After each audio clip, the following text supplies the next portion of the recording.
My previous girlfriends, they always said like, we have to share your love with your bike, you know? And it's the truth. Also, like in love, like there will be hard times. Like, ups and downs. There will be times when it's really tough times, and to still overcome those obstacles and still have that fire and that passion, and to still wake up every day and be like, this is what I want to do right now. I think that is the biggest lesson for me. Wow.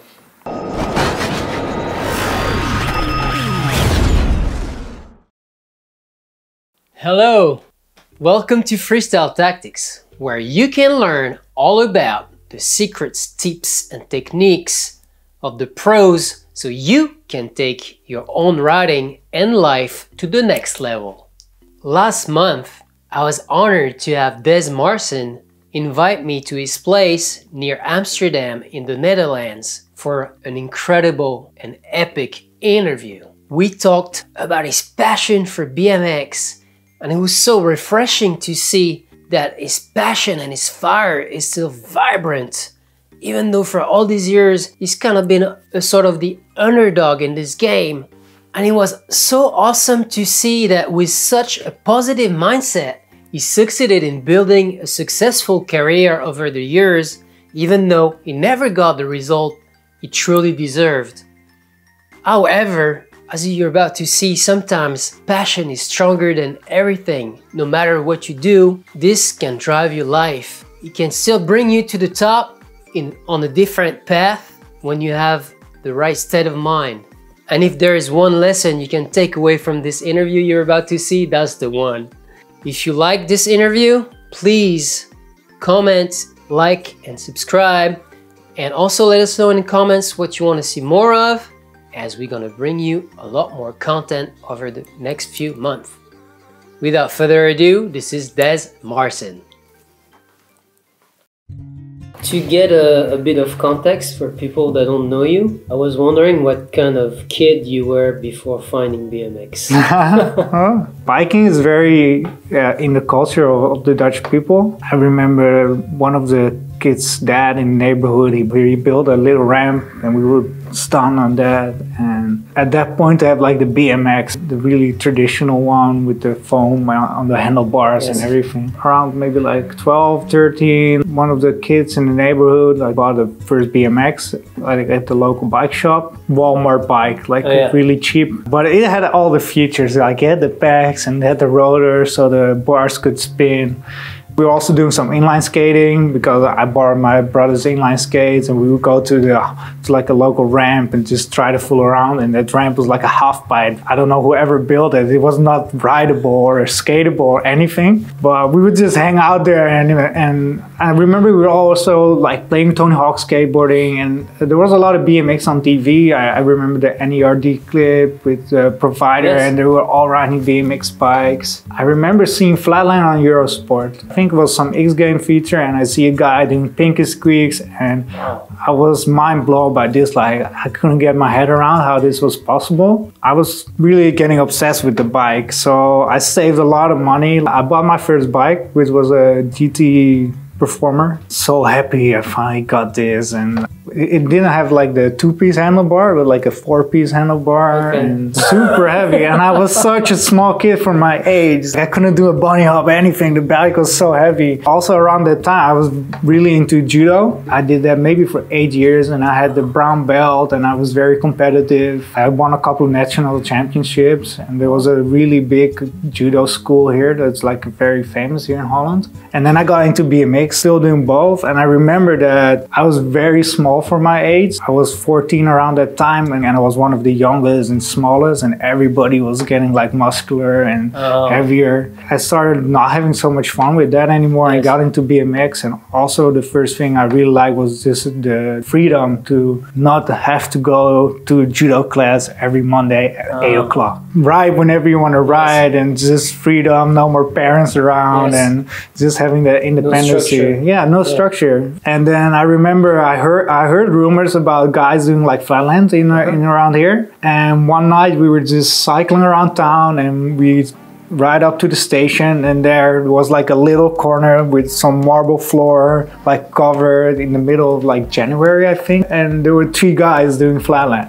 Wow. like jamming. And we were like so stoked, like we remember seeing them like one of the most basic tricks, like doing swivels and track stands and squeakers, and like we were all mind blown, like how's it possible, like what, this is so awesome in our town. And was it like random? this was so random. One of the guys we know from elementary school, and we kind of knew him. Hey, I know you from elementary school, and then they were like, yeah, you guys gonna go to like this event next month, and that was like a flat ground. This was 2003, so it was the 3rd one. We're like, oh, what's that? What's flat ground? So we looked it up, and I remember me and my brother going there, and I remember even when we were sitting in the subway, we put our bikes there, and one guy, a random guy, comes sitting at us, and he's like, hey, you guys gonna go to the flat ground? We're like, who's this guy? He looked a little bit shaved back then, like he was a hangover or something.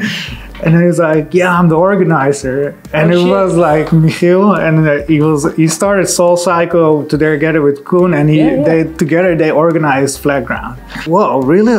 So all these things come together was like a all mind-blowing experience. I remember pulling up to Flat Ground, and it was like a really big hall with just like the OSB floor. I think in my memory, it was like a football field. Like back then, the venues were crazy huge. Yeah. With the big screen and like a beamer, and they had like commercials playing on it from Brown. Just like a whole area with so many rides, like Japanese guys, Americans guys. Yeah, I remember I saw Seiji Sakata doing a blender. It was like, like I was like, what? How is it possible? And he had like this really cool red bike. That was your first taste of the pro. Yeah, and the flatland scene in general, like flatland, like, and you meet all the Dutch riders, and everybody was like jamming in it. So how did you decide to get into flatland? When when you saw it? I just remember staying in touch with the guys, like hitting them up and meeting with them. And there was a big parking lot very close to my house, and I spent so many hours in that parking lot afterwards. And I remember telling them like, yeah, there's a really big parking lot, and you guys should come over, and then we can ride there. We got in touch with all the BMX riders here in the local town. And one of the guys who was also riding BMX like a little bit on the side, he had his own bike shop very close to my house. And that became like a local hangout. And I started working there in the weekends, looking it up on the internet. Just going over all these videos that I could find, like the circle balance footage back then on BMX tricks. Like I asked the guy, how can I learn this? One of the guys here, and he's like, yeah, go on BMX tricks, and there you can see the tricks. And then like, whoa, and then we will scroll all the website and watch all these tricks. And the bike shop where I bought my first bike, they had the KG Flatland School. So we're trying to get every piece of BMX that we could find and just get it, like internet, VCR, and we would go to Soul Cycle in Amsterdam for the first time. Koen and Michiel, the owners, would come here on like a Saturday, Sunday afternoon to ride with us. So it was really like this close community. Everybody knew each other and somehow, and there was a lot of jams during the summer. Back then there were a lot of riders. At a jam there would be like 50 guys riding. Yeah, like a brotherhood community vibe. Ride till like so late in the evening, and on school days, just as soon as you get out of school, you go ride and wait for some guys to show up, and then you go dinner, and you get late and your mom's angry, and then you eat your dinner, and then you get out again. And I really got into that. And there you were 14 or 14, and a couple of months later I really got my first flatland bike, because the guy at the bike shop, he still had like a dyno slammer frame.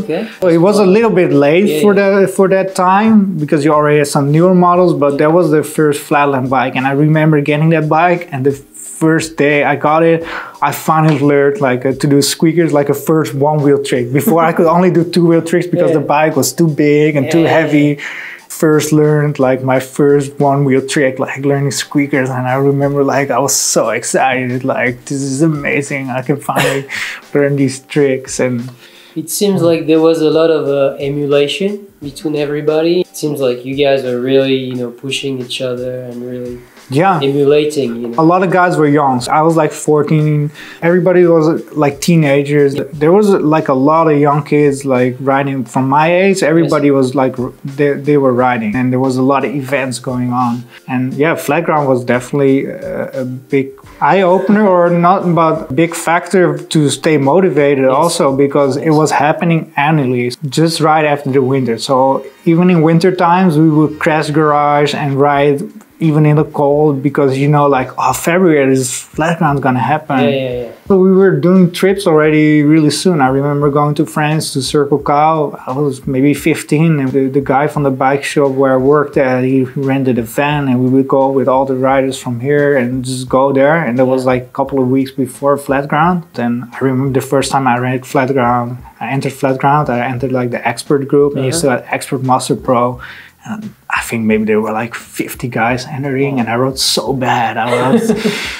For me, it was like a new experience, because you had all the pros watching. I remember Marty Korpa coming up to me like, "Hey man, you're riding good." And I was like, "Oh, thank you." And then friend, "Yeah, that's Marty Korpa." I'm like, oh, like that was the first time actually like competing at a really big like event. Flat ground was just like different level. You see all the guys you have been watching videos of. For a kid now, it would be like meeting his football heroes. You know, if you're really into football and you see like Messi and Ronaldo, and, you know, like all these guys. They're real. Yeah, like whoa, and they're talking to you and they're watching you ride. And the second time I actually went there, that was like a game changer. I rode really bad, but after that I was so motivated to get better and to keep pushing myself, and I got so inspired from watching everybody. I remember going to Cologne the first time that year also, and again these crazy vibes in the tent with all the riders coming up, and so many riders, and you show up there in the morning and there's like jams happening everywhere, and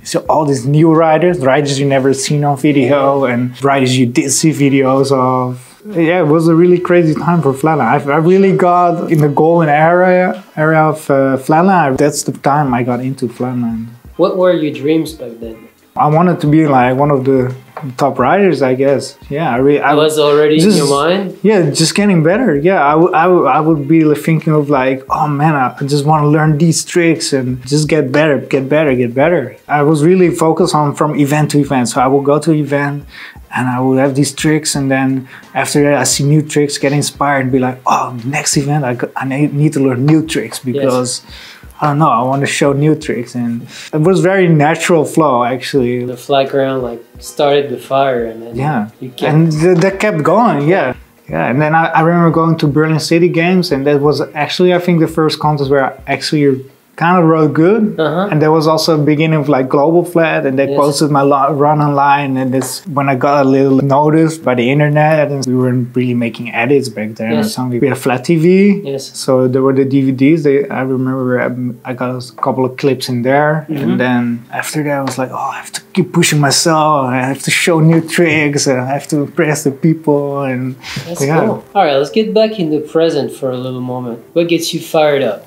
What are you excited about these days? I turned 30 last December, and I'm still excited that I'm still riding. For a lot of guys, like life catch up, you know, you see a lot of the guys you look up to, like that are your idols, and they drop out of Flatland to get like a normal job. They don't have the sponsors. They think. Or I think they should. I don't know like what happens, but yeah, they move on. And I was so disappointed seeing that back then. I still want to do this. Like I want to keep riding. And even if there's periods right now when I'm riding less, still Flatland is like embedded in my mind. I still think about it every day. And one time you just sit on the sofa or you're somewhere outside and you think of it like a trick, like, oh, I want to do that trick. And besides that, it's still really like that community thing. When there's an event happening, last time when I went to China, and before that, last year I got injured, so I didn't visit a lot of events. And then just being there with everybody, I really feel like a part of something, like, but also like a deeper connection with the people, like a real deep connection that because you are all riders and you all have been spending so much time on this bike and living this different lifestyle than the average folks. Like, we all kind of like are misfits and we all have been doing our own thing, but you really feel like these are like my brothers, you know, like, you're like a family, everybody knows, we all share the same passion and you can talk for hours and hours about riding. Because I still in my mind, still from back when I was a kid, living up to event and like, oh, I want to learn this new trick, even though most of the time I don't make the deadlines this time anymore, like getting a new trick actually dialed for a contest or really taking that risk to do it. That's still my mindset, still like, oh, there's gonna be a next event and I want to get these tricks done, or at least I want to get like improve a little bit from my previous run. Or today, that still fires me up, and also the idea that now I'm getting older, knowing that this is not gonna last forever. Maybe at one point your body is gonna be not as fit anymore. Maybe you get into different things in life and you don't know where life takes you. But now in this moment, try to enjoy this, see how far I can push it, see if I still can learn those new tricks, see if I'm still actually gifted for Flatland. And Flatland for me, it was really something I really understood. It didn't take me long to learn new tricks. I really somehow figured out how to learn these tricks, just watching it over and over again and just copying it in my mind, visualize it for 100 times and just do it myself. I felt natural, and that felt really good, because before that I didn't have a lot of stuff where I was good at. Like, I was really always struggling in school. I'm dyslexic, so I'm not really good at reading and writing. And for school I can be really like struggling sometimes because it takes longer and you need extra time, and also you feel like a little bit like, oh, it's the kid that got dyslexia and he needs more time. And they say it's a different way of seeing the world, you know. I think so. Like, maybe I'm not so good at that part, but I think that compensates for other stuff. Maybe I'm a little bit more artistic, maybe a little bit more creative. I can figure out things differently. Like when I say about writing, like when I see a trick and I see the end trick, I actually can figure out what kind of steps I have to take in writing to get to that trick. So he's doing that trick and I'm just gonna try till I get it. I know like, oh, he's doing like something like this technique and I have to learn that technique first and that technique, and then eventually I will get there and master the trick, and in the meanwhile you master all these different techniques. And so you break it down. Yeah, I break it down. Not as big as a challenge. Yeah, that's how I always figure out Flatland, like puzzling everything out, because math was something I was more better at. What does the first 60 minutes of your day look like?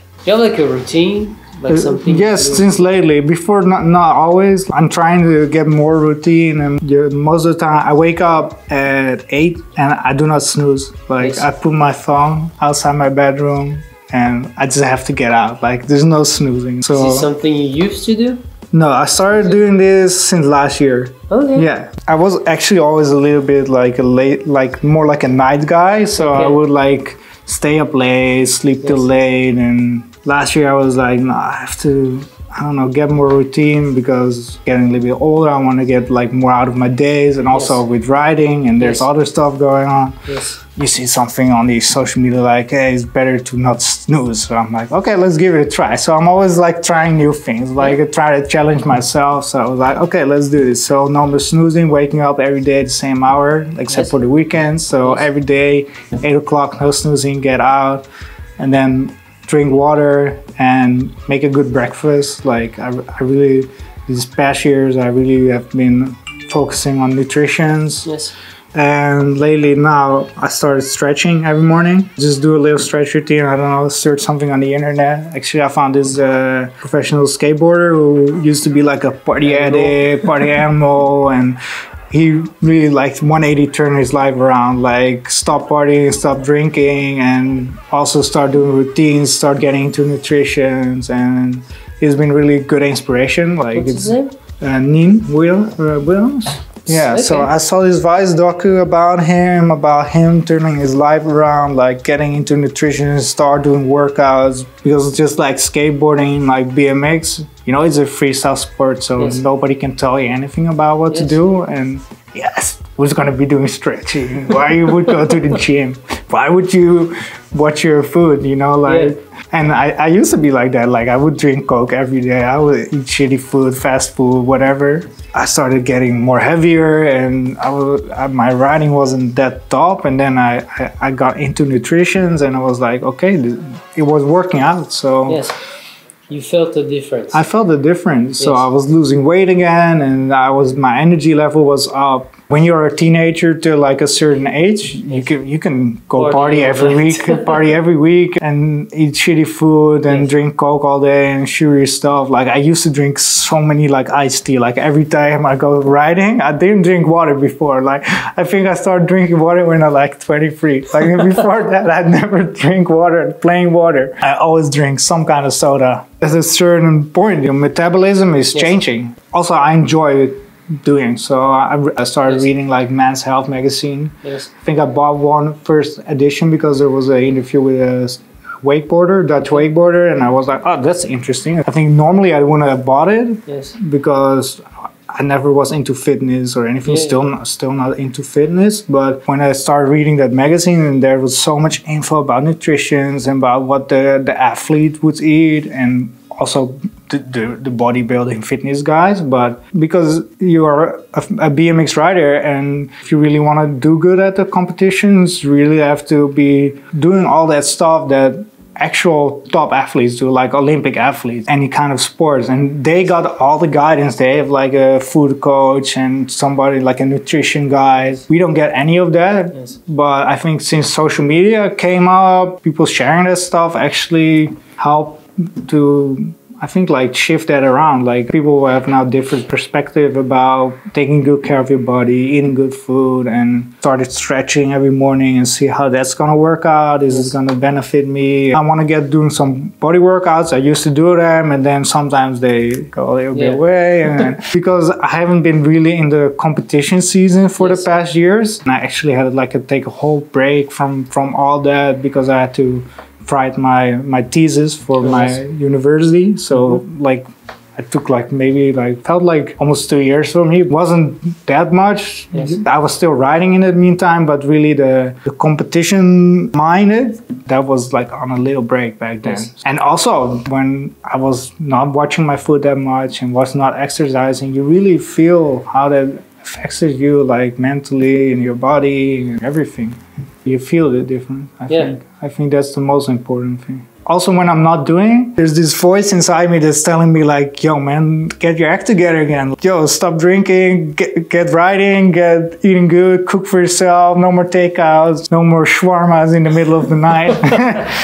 I also enjoy doing this. It's really like a hobby. Like also like cooking for me, I really like just fooling around, trying new recipes, trying to make food for my friends. Or I think for me now, besides like writing, this is really becoming like a new obsession. I think in general for me it's really like that. Like I really have to be obsessed with something to enjoy it. With writing, it's like I'm still so obsessed with figuring out and trying to see what works and learning new tricks. And when you haven't been writing for a while, and then you get into it and you get like, oh man, there's so many possibilities, and you see new kids coming up, and it's like, how is this possible? Like they're doing already these tricks. And what are the 3 habits, something you've been doing every day for quite a long time, that have proven to be the most beneficial to your career? I think like visualizing really helps. When a competition is coming up, to really picture yourself in that moment. Watching the videos of previous competitions, really digging into that vibe, that competition vibe, and really trying to picture yourself there and picture your run you're gonna do, and just repeat it in your mind over again. When it gets like to insanity, like picking that right song and then just trying to see like, okay, let's do this. And then that's one of the main things that I think really helps me when I'm actually there at the contest. It feels familiar that you are there. It doesn't feel that weird, and of course sometimes it works out to your plan and sometimes it doesn't. Then if it doesn't, like just trying to stay positive and take a lesson from it. Sometimes you fail, but it doesn't have to mean that you are a failure. If you fail, like take your lessons. Is when you fail, I go over in my head. Like also, like I would get sometimes I get too much stuck in it, yes. But I will go over in my head what went wrong, what did I do right this time that it's not working out, and what do I have to do to get it right next time. You analyze and really analyze. Relieve the thing. Yeah. So when I'm not doing good at a contest because I don't know, the floor was not that good or it was too hot. Like for example, I had competitions because in Holland here it doesn't get hotter than maybe 25 degrees in the summer. And I remember one time I went to Barcelona and it was maybe like 35 degrees. Yes. And then you have to compete at 3 o'clock. How do you prepare for that? You know, like that's rough. So yeah, and also when the floors are not that good, I would be like, okay, so try on different floors. So when I'm doing a lot of shows and floors are bad, I'm like still gonna try and do these tricks because the other guys, they have to deal with the same floor. Yes. You have to deal with it. You can be going there and get mad like, oh, the floor is too small, or it's slippery, or it's bumpy. Yeah. Or you can just be like, okay, I'm gonna deal with it and I'm gonna do the best I can. I think that mindset is really important. Also for new guys that are coming up and they go to a competition and there's so many factors you didn't think about when you go into a contest, like the pressure of the crowd, just trying to figure out for yourself, analyze what went wrong and see how you can improve that.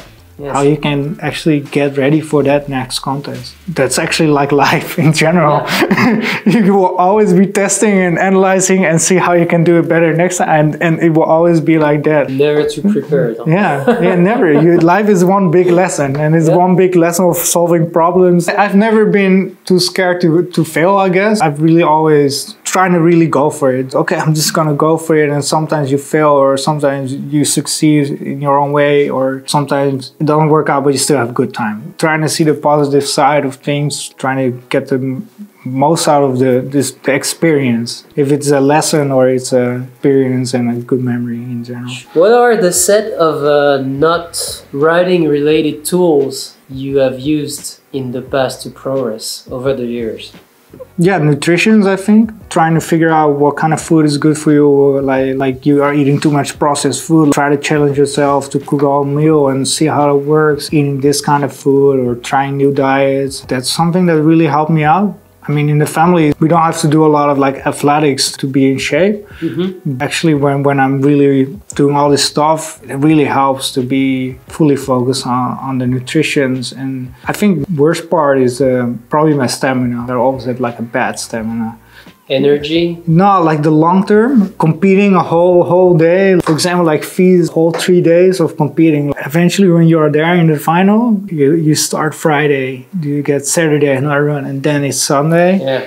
And in the meantime, I was also riding a lot. Actually, this time my stamina was good, but I remember in the past I had really like bad experience that I was just too exhausted, almost not any juice inside to give it 100%. But that's also why nutritions are so important. Figure out like what is working for you, because everybody is different. For me, like doing this stuff is actually something I enjoy. Cooking, doing the stuff is like a hobby, like a mindfulness thing to do. Like chopping up all the stuff, preparing a good meal for yourself. Also, when I'm eating, like I'm only focusing on eating. I'm not on my phone. Like that's something I read somewhere. It's really important. I think also in the Japanese culture, this is very embedded. Like when you are doing something, you really focus on the task. I know in Japan, like food is an experience. So when they're eating food, purely focus on the food. Japanese culture has been, for me, a really interesting culture. I've really always found it like intriguing how they live their life and these little habits have. Just focus on your task and